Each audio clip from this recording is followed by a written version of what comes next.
is my 10th day off vyvanse. I had to stop taking vyvanse because I wasn't sleeping. Even though I've been on and off ADHD meds for 19 years, it's just really not working for my body or brain anymore.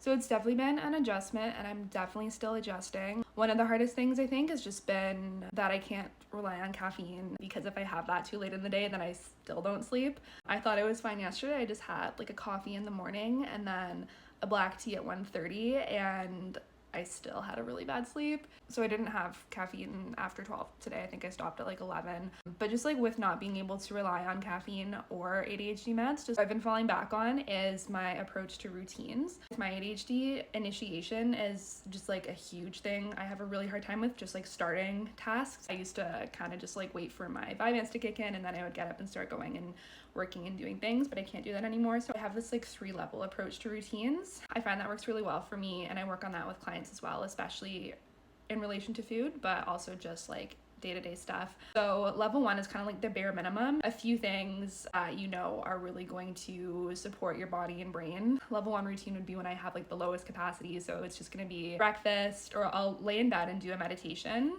That's the first thing. And then I'll get up, brush my teeth, have breakfast, walk around the block. That's it.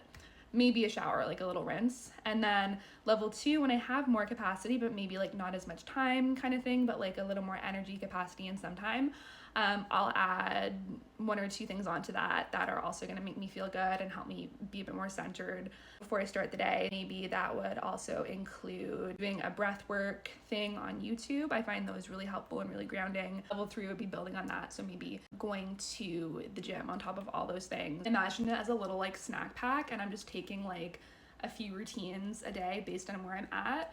And I do find that really helps with the initiation issue of ADHD, because especially not being on meds anymore, I just like have such a hard time starting stuff. But having these things to fall back on, but also having the flexibility for them to meet me where I'm at, that's been the biggest thing. And I first started working with this approach around my menstrual cycle. So when and I still do, but that's where it came from. So before I got my period, in my late luteal phase, and while I was on my period, that would always be level 1 routine, because my energy was the lowest. And then follicular phase and ovulation, that's usually going to be level 2, 3, because my energy is the highest.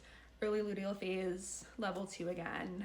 PMS, period, level 1. I'm in my follicular phase right now, but it feels like I'm PMSing just because I'm still not sleeping well. So really recommend just like flexible, structured approaches to everything, routines, but also food. I am working on a YouTube video on that, but just since my sleep has been so bad, it's behind